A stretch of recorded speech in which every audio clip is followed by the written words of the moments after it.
तुम्हा सर्वांचं आपल्या चॅनलवरती स्वागत आहे।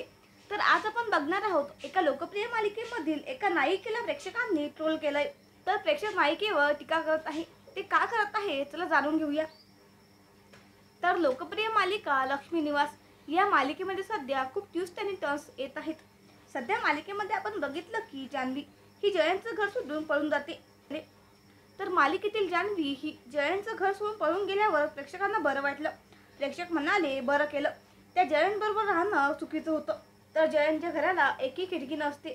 दिवसभर जान्हवीला बघण्याकरिता तो घरामध्ये कॅमेरे लावतो। याशिवाय जान्हवीच्या मोबाईलला नेटवर्क येऊ नये म्हणून त्याची पण तो सोय करतो। यामुळे दिवसभर एवढ्या मोठ्या घरात जान्हवी कंटाळून जाते। शिवाय जयंतचा होणारा त्रासही तिला सहन होत नाही। यानंतर लेकीला भेटण्याकरता अचानक जानूचे आई बाबा म्हणजेच लक्ष्मी निवास येतात। बायकोच्या माहेरच्या लोकांना असं अचानक घरी आलेलं सुद्धा जयंतला आवडत नाही। परिणामी तो जानूला शिक्षा देण्याचं ठरवतो। तो शिक्षा म्हणून जानूचा हात आणि स्वतःचा हात बांधून ठेवतो। या सगळ्या त्रासाला कंटाळून अखेर जान्हवी घरातून पळून जाते। पण घराबाहेर गेल्यावर रस्त्यावर फिरणारं जोडपं पाहून तिला जयंतची आठवण येते आणि रडू लागते। मग ती जयंतच्या घरी जाण्याचा निर्णय घेते। दुसरीकडे आपण पाहतो की जयंत ऑफिसवरून घरी येतो। घरी आल्यावर तो जान्हवीला बघतो, परंतु जान्हवी घरात नसते। ते पाहून त्याला खूप राग येतो आणि अस्वस्थ होतो। यानंतर जान्हवी घरी येते, ती नवऱ्याला आवाज देते।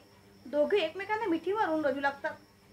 पण काही क्षणातच जयंत स्वतःचं खरं रूप दाखवतो आणि म्हणतो आता शिक्षा होणार, ज्याने कोणी हे सगळं केलंय ना त्याला।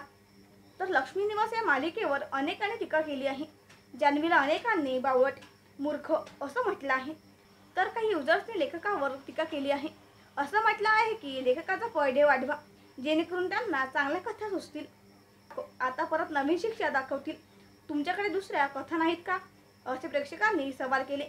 विचार न करता मालिका बनवता, असे एकाने म्हटलं आहे। अशा दरम्यान लक्ष्मी निवास या मालिकेची लोकप्रियताही वाढत आहे। या मालिकेतील अनेक अभिनेत्रींनी प्रेक्षकांचे मन जिंकून घेतले। तर तुम्हाला लक्ष्मी निवास या मालिकेची कथा कशी वाटते हे कमेंट्समध्ये नक्की सांगा। आणि चॅनलवरती नवीन असाल तर चॅनलला सबस्क्राईब करा।